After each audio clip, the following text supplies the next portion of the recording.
Welcome to News Mongolia, where we bring you the latest stories and updates from across the nation and beyond. I am Batserin Namshar.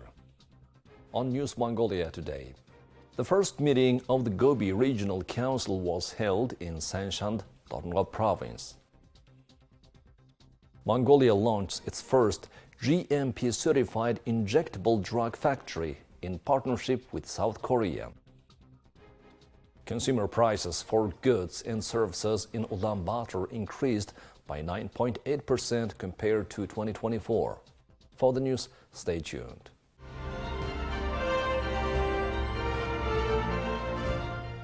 The first meeting of the Gobi Regional Council was held in Sanshan, Torngo Province, with Prime Minister Oyungirdin and cabinet members in attendance.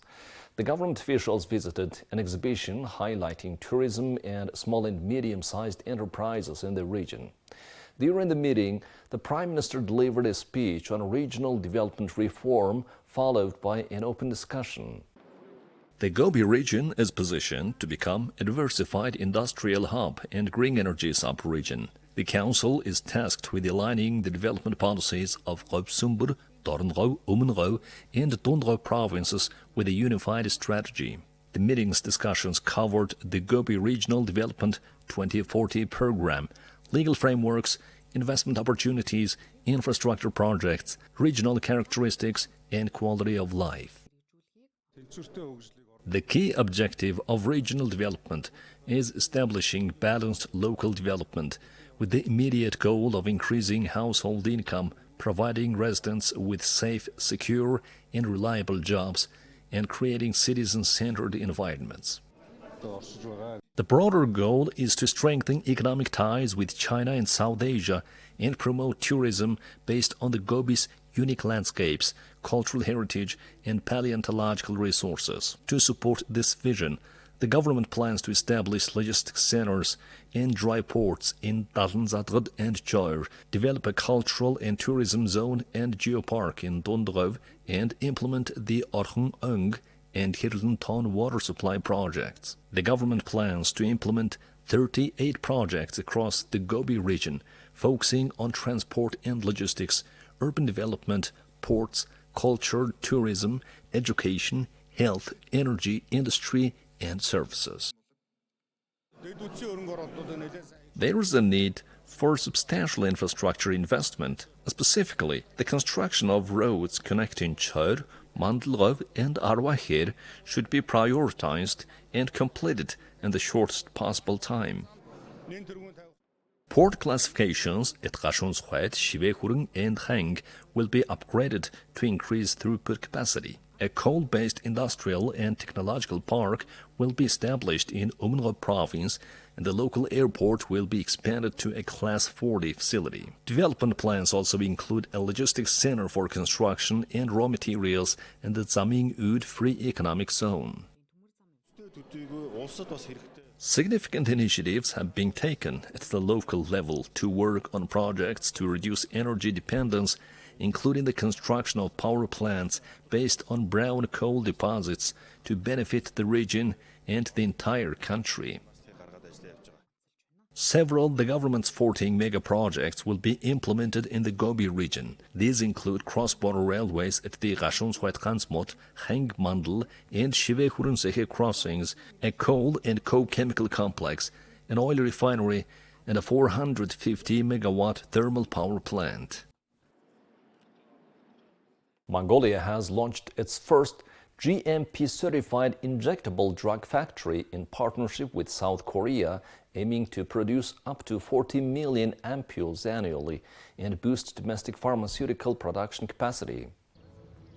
A state-of-the-art pharmaceutical factory compliant with South Korea's good manufacturing practice standards has officially opened in Mongolia. The MDM Ampoule Pharma facility was launched by Muhintong LLC, Mongol Impact's concern, and South Korea's Dongko Bio and Pharma Company Limited. The plant is set to produce 25 to 40 million ampoules annually, covering more than 20 injectable drugs. The high-quality medications will be manufactured using advanced technology and are expected to reach the market at 15 to 20% lower prices increasing consumer accessibility. This is Mongolia's first pharmaceutical factory to fully meet South Korean GMP standards.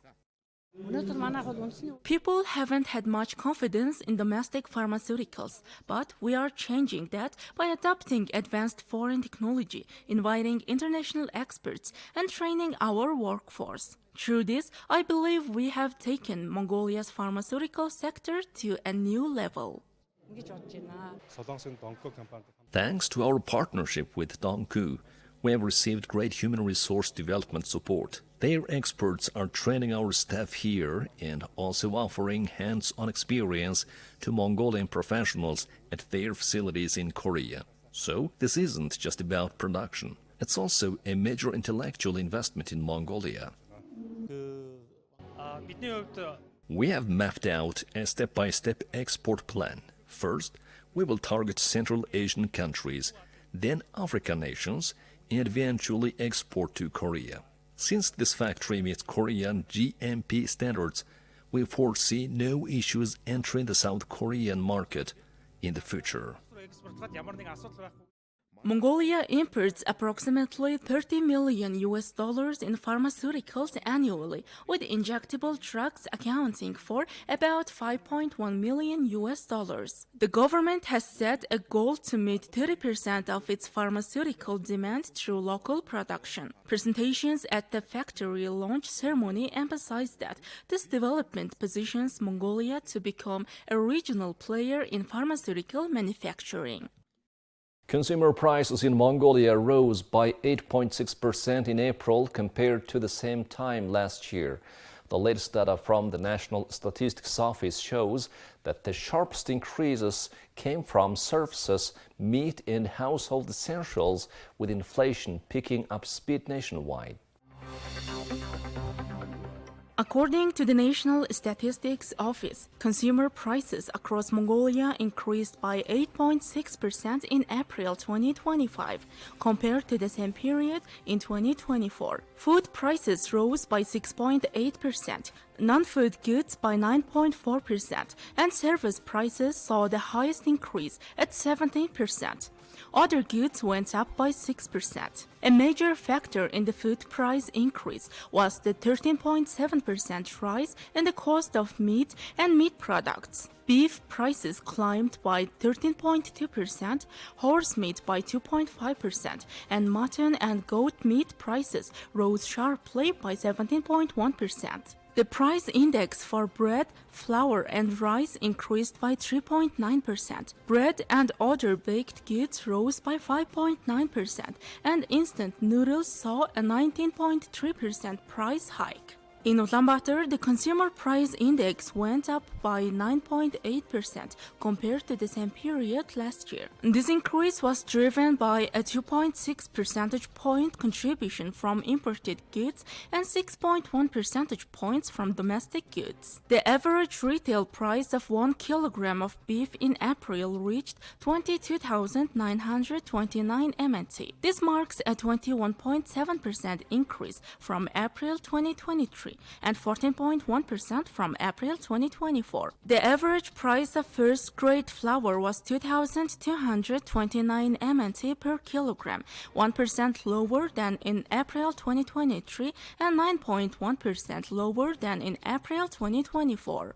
Excluding fuel, imported goods contributed 2.6 percentage points to inflation, while domestic goods, excluding meat and solid fuel, contributed 5 percentage points. The inflation rate in April 2024 was 5.7%, but it increased to 8.6% in April 2025, showing a 2.9 percentage point rise year on year. Prices for food and beverages rose by 6.9%, with non-alcoholic beverages increasing by 10.5%. Clothing and footwear rose by 9.1%. The most significant increase was seen in costs for housing, water, electricity, gas, and fuel, which jumped by 21.7%. Furniture and household goods increased by 6.5%, hotel, restaurant services by 16.7%, and education services by 18.2%. Regionally,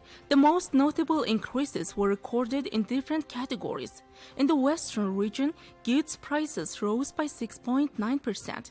In the central region, food prices increased by 7.9%. In Ulaanbaatar, service prices jumped 18.4%, and non-food goods rose 10.9%. All provinces saw higher consumer prices compared to last year, ranging from a 4% increase in Botlan province to a 15.3% increase in Hovd province. To maintain the accuracy and relevance of the Consumer Price Index, the consumer basket and its weights are updated every 3 years. Since February 2025, the index has been based on the results of the 2023 Household Socio-Economic Survey. The updated basket includes 418 items in Ulaanbaatar and 333 items in the provinces, with 2023 averages as the base. The National Statistics Office noted that price data is collected monthly from 112 SOMs nationwide, with key commodity price data gathered regularly from SOMs, provinces, districts, and the capital city. You're watching News Mongolia. Now let's take a look at currency exchange rates provided by Mongol Bank.